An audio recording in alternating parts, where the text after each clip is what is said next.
Shalom semuanya. Menyaksikan bagaimana Tuhan sudah bekerja, Tuhan sudah setia, Tuhan sudah menyertai kita, memberikan goodness and mercy. Seperti 2021 kemarin kan tahun goodness and mercy. Nah, kita mendapat goodness and mercy apa di tahun 2021? Nanti akan dibuka ruang kesaksian setelah firman Tuhan ini. Nah, Bapak Ibu yang dikasih Tuhan, waktu cepat sekali berlalu, rasanya baru saja kita ini merayakan tahun baru 2021. Rasanya baru saja ya. Sekarang kita sudah ada di penghujung 2021. Bayangkan, cepat banget ya.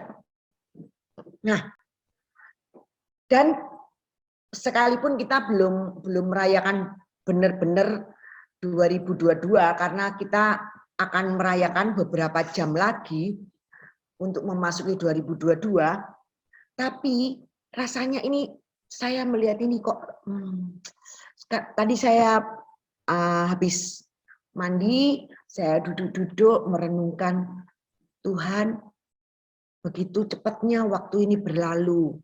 Terus saya ingat-ingat kebaikan Tuhan ya, yang Tuhan lakukan sepanjang tahun 2021 di dalam hidup saya. Sebagaimana Tuhan taruh di hati saya, tahun 2021 adalah tahun the year goodness and mercy, tahun kebajikan dan kemurahan.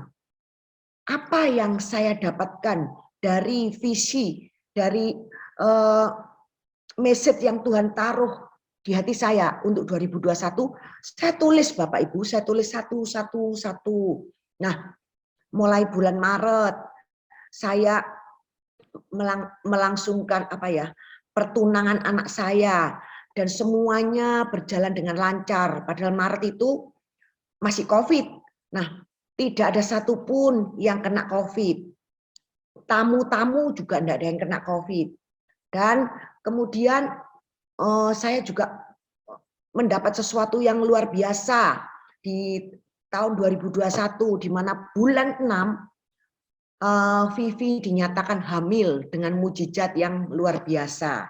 Nah, terus saya juga diberi kasih karunia anjing yang sangat luar biasa, namanya Excel, dan sangat mengasihi saya. Dan saya sangat luar biasa awesome dengan kebaikan Tuhan. Dia memberi saya anjing, menggerakkan saya untuk bisa mengasihi anjing yang dulu saya nggak suka Bapak Ibu, tapi sekarang saya dibuat suka dan mencintai seperti anak sendiri. Nah itu. Terus lagi tak renung-renungkan, kita semua, saya sekeluarga diselamatkan dari virus varian Delta yang merajalela, padahal saya belum vaksin. Waktu itu tidak ada vaksin, semua belum ada yang vaksin. Tapi diselamatkan, diluputkan dari varian Delta. Itu sudah luar biasa. Terus saya renungkan lagi, apa ya Tuhan? Ternyata saya bisa nikahkan anak saya di tahun 2021, bulan 10, dengan sukses Bapak Ibu. Tidak ada virus COVID. Nah, banyak lagi yang saya tulis satu persatu. Terus saya tiba-tiba diingatkan dengan sebuah lagu. Hitung berkatmu satu-satu, itu ya. Itu lagunya gimana, Fran? Aku lupa, tapi aku pernah tadi sempat klik YouTube-nya. Saya klik YouTube-nya dan lagu itu ada. Hitung berkatmu satu-satu. Kak, hitung berkat saya, Bapak Ibu. Saya nggak tahu bagaimana Bapak Ibu, bagaimana seluruh jemaat NCC, semua lain-lain, berkatnya lain-lain. Tidak harus sama dengan saya, tapi di dalam mengarungi 2001, Tuhan memberikan kebajikan dan kemurahannya, goodness and mercy pada setiap orang itu berbeda. Bapak Ibu yang dikasih Tuhan, nah di tahun 2022 ini pun kembali saya bertanya kepada Tuhan, Tuhan, bagaimana dengan tahun 2022? Waktu itu saya sedang mempersiapkan khotbah Natal ya.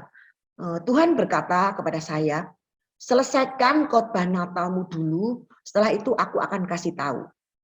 Benar Bapak Ibu, luar biasa Tuhan kita ini adalah Tuhan yang hidup, yang bisa diajak ngomong dan bisa jawab, tapi bukan terlalu cerewet seperti kita, seperti saya, tapi dia ada momen-momen tertentu, dia jawab saya. Nah, kalau seandainya kita ngomong dengan Tuhan, terus Tuhannya kok nggak jawab-jawab, ajak ngomong terus Bapak Ibu. Ajak ngomong terus, suatu saat dia pasti akan jawab. Nah, saya belakangan ini banyak sekali mengalami peristiwa supranatural yang orang lain mungkin nggak percaya. Masa sih Bu Lili kok bisa seperti apa benar. Tapi kenyataannya memang benar Bapak Ibu. Nah, akhirnya benar Bapak Ibu, Senin pagi bangun tidur, Tuhan perintahkan saya untuk membaca Keluaran 33 ayat 1 sampai 17. Ayo kita baca bersama-sama. Keluaran 33 ayat 1 sampai 17. Berfirmanlah, ini bagaimana kalau hilangkan muka ini supaya tulisannya kelihatan. Oke. Berfirmanlah Tuhan kepada Musa, pergilah, berjalanlah dari sini, engkau dan bangsa itu yang telah kau pimpin keluar dari tanah Mesir, ke negeri yang telah kujanjikan dengan sumpah kepada Abraham, Ishak dan Yakub. Demikian, kepada keturunanmu lah akan kuberikan negeri itu.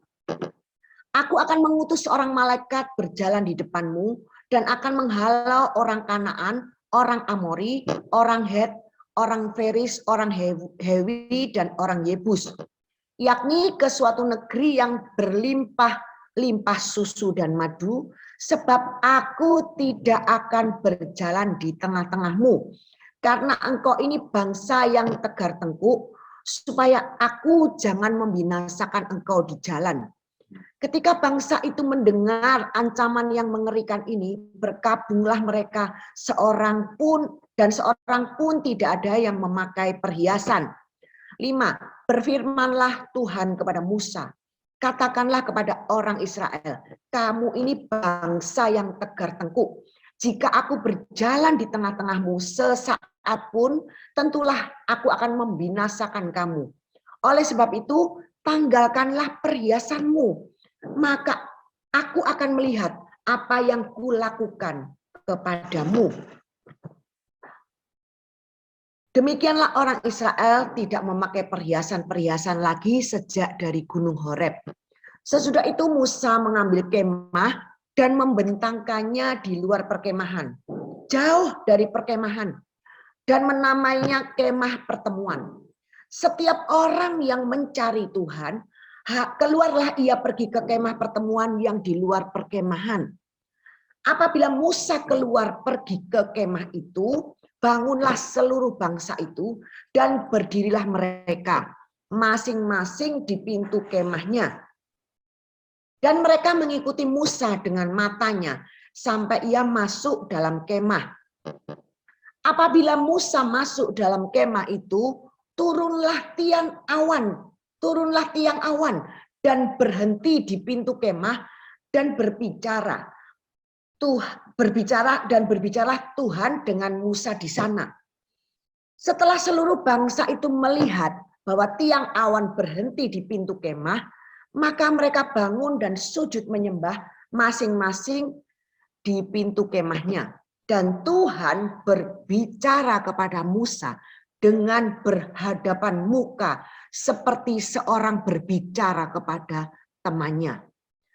Kemudian kembalilah ia ke perkemahan, tetapi abdinya Yosua bin Nun, seorang yang masih muda, tidaklah meninggalkan kemah itu.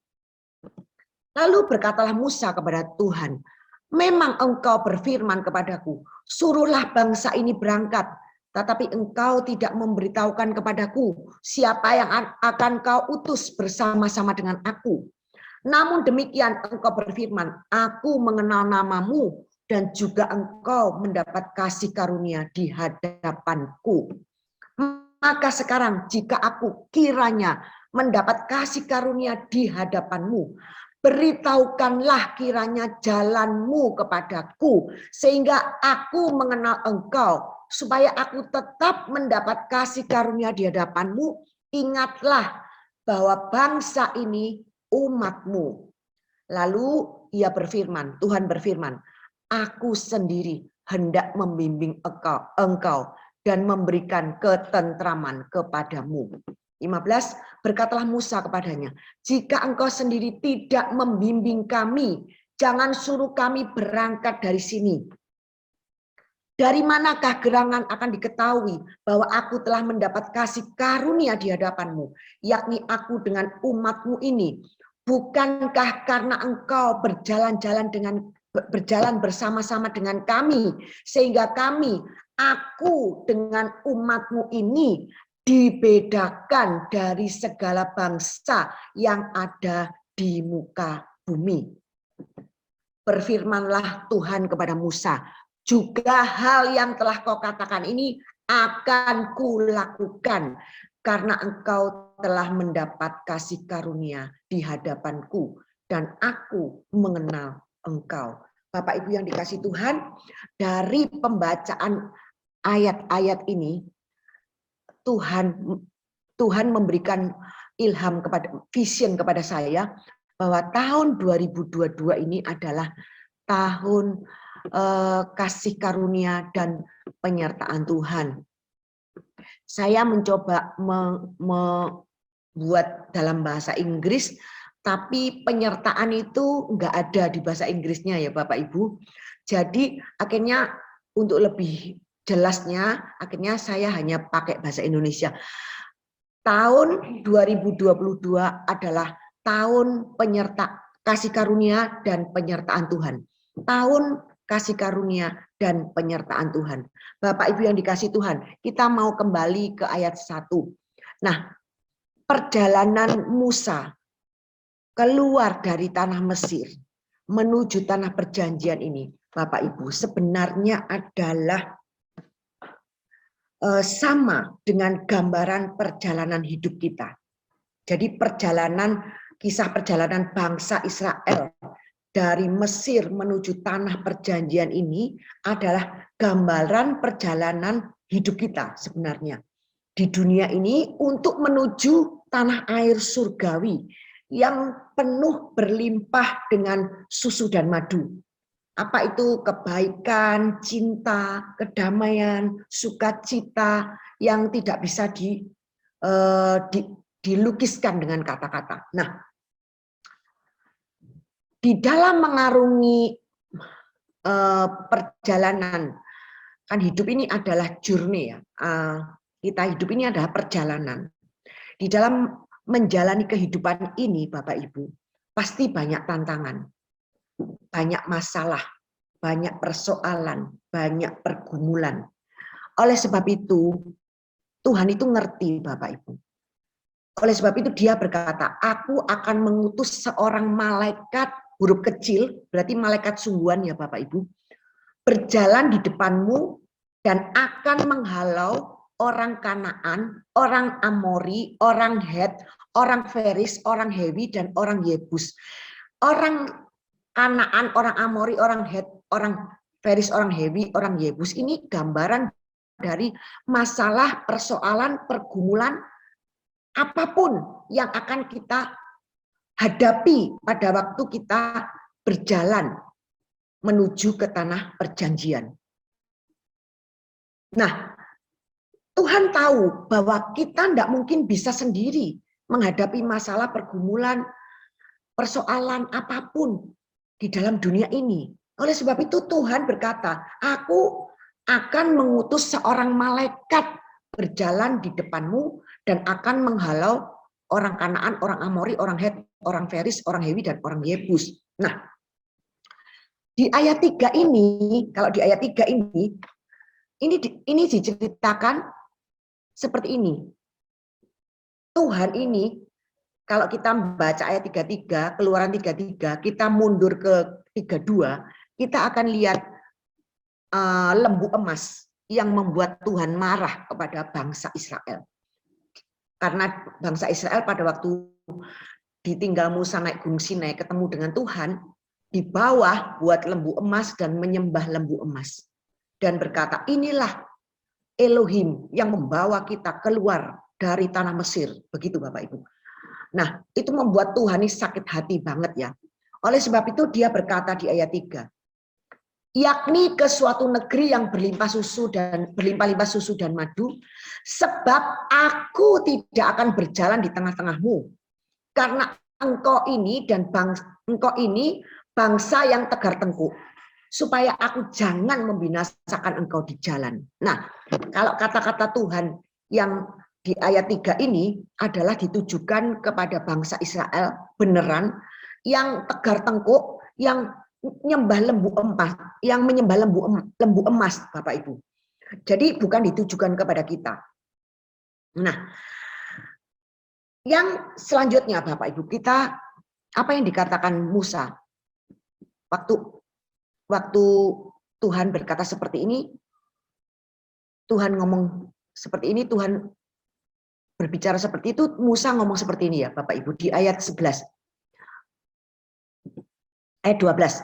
Lalu berkatalah Musa kepada Tuhan, memang engkau berfirman kepadaku, suruhlah bangsa ini berangkat, tapi engkau tidak memberitahukan kepadaku siapa yang akan kau utus bersama-sama dengan aku.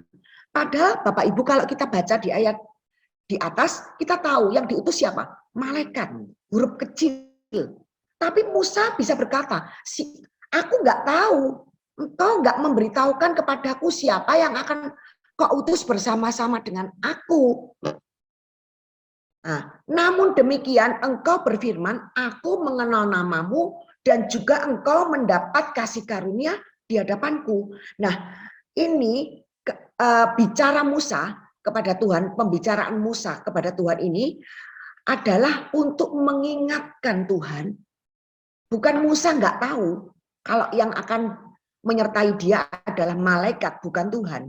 Bukan Musa nggak tahu.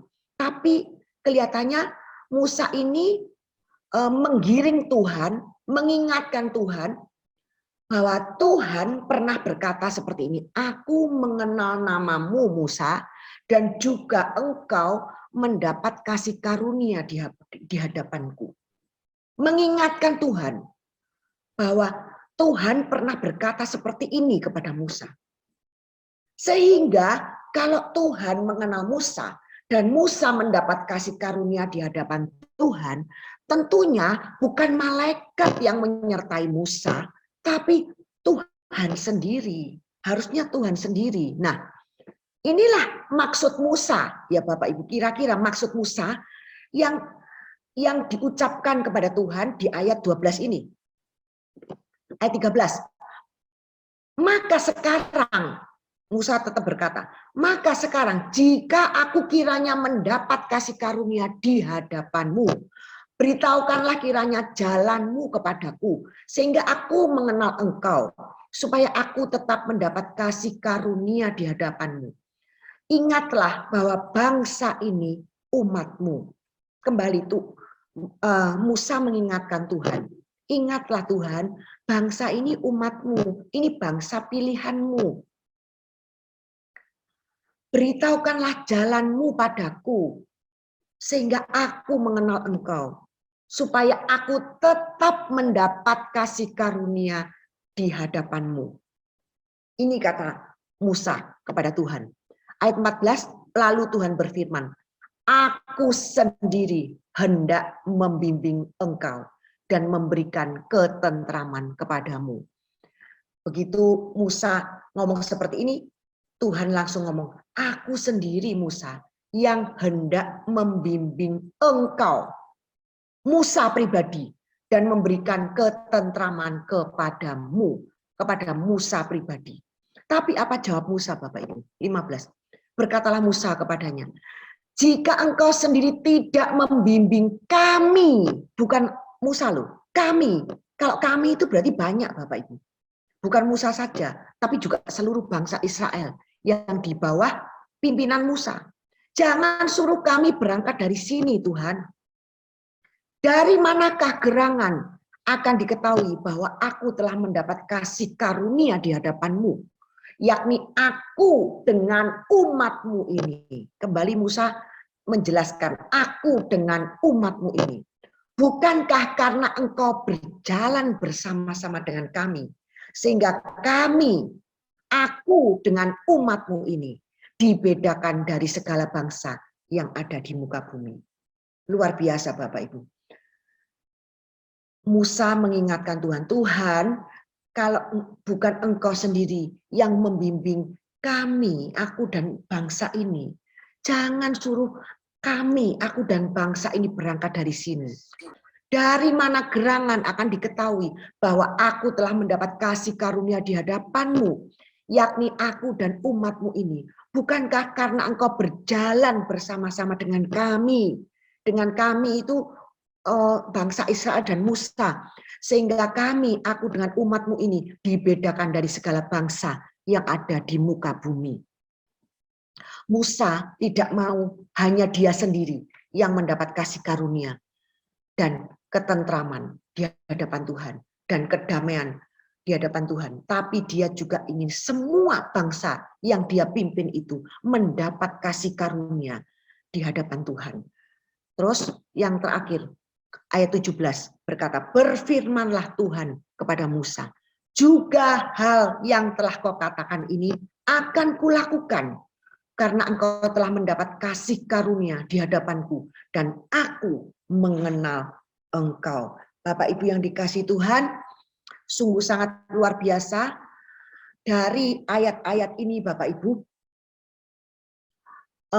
saya menyimpulkan Tuhan memberi ayat ini dan saya bersama Roh Kudus ya tentunya menyimpulkan bahwa tahun 2022 ini adalah tahun kasih karunia dan penyertaan Tuhan.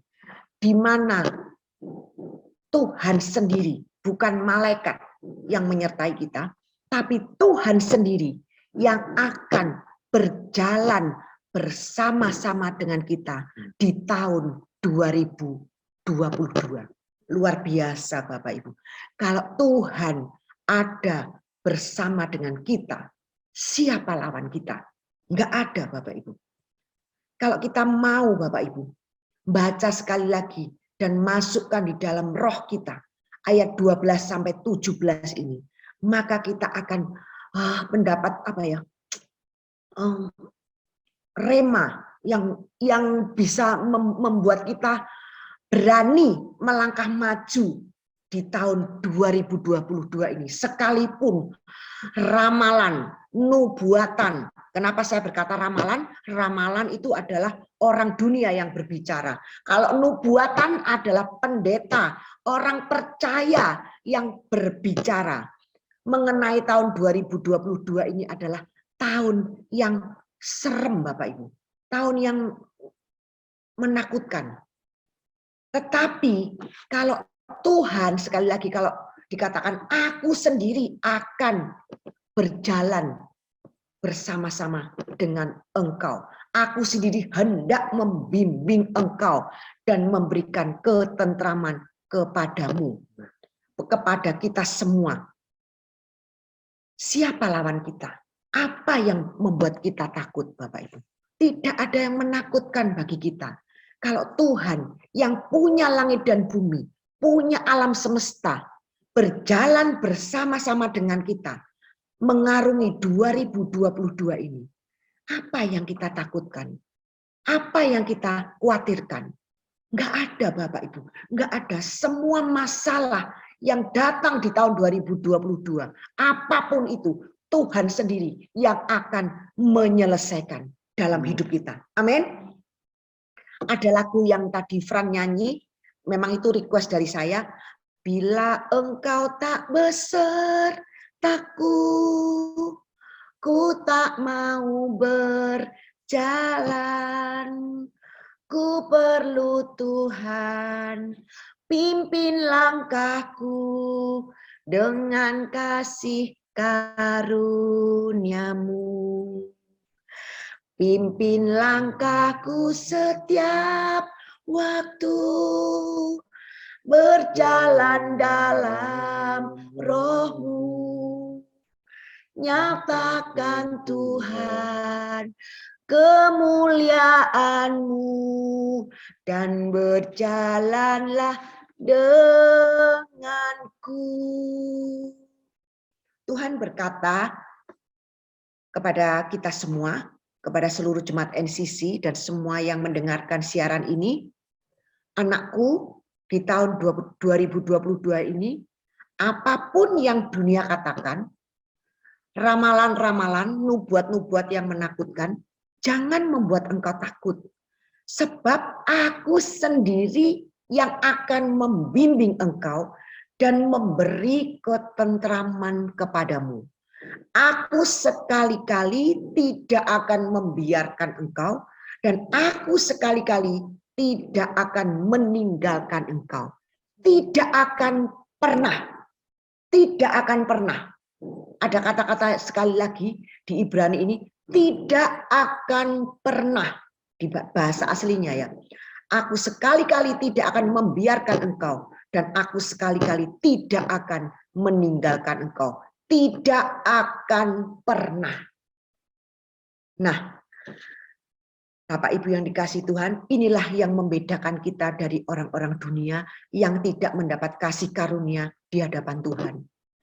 Yang seperti dikatakan ayat 16, dikatakan seperti ini, dari manakah gerangan akan diketahui bahwa aku telah mendapat kasih karunia di hadapan-Mu, yakni aku dengan umat-Mu ini, bukankah karena engkau berjalan bersama-sama dengan kami, sehingga kami, aku dan umat-Mu ini, dibedakan dari segala bangsa yang ada di muka bumi. Kita akan dibedakan. Di 2022 nanti, orang-orang yang di luar Tuhan, orang-orang dunia akan melihat kita, melihat jemaat NCC khususnya, dibedakan dari segala bangsa yang ada di muka bumi ini. Dibedakan dari orang-orang dunia ini. Dibedakan dari orang-orang yang tidak mengenal Tuhan. Ya, orang-orang yang nggak percaya. Akan kelihatan perbedaannya. Di akhir zaman ini Tuhan akan semakin hari semakin membedakan. Memperjelas perbedaan antara orang yang beribadah dengan sungguh-sungguh kepada Dia dengan orang yang tidak. Ini akan kelihatan perbedaannya Bapak Ibu. Dan Tuhan menjawab di ayat 17, dikatakan berfirmanlah Tuhan kepada Musa, juga hal yang telah kau katakan ini akan kulakukan. Karena engkau telah mendapat kasih karunia di hadapanku dan aku mengenal engkau. Bapak Ibu yang dikasihi Tuhan, mari kita sambut 2022 sebagai tahun kasih karunia dan penyertaan Tuhan. Dia sendiri yang akan berjalan bersama kita di tahun 2022. Kalau Dia sendiri yang berjalan bersama kita, siapa lawan kita? Apa yang perlu kita takutkan? Tidak ada, bukan? Oleh sebab itu, mari kita sambut 2022 dengan sukacita. Amin, amin, amin.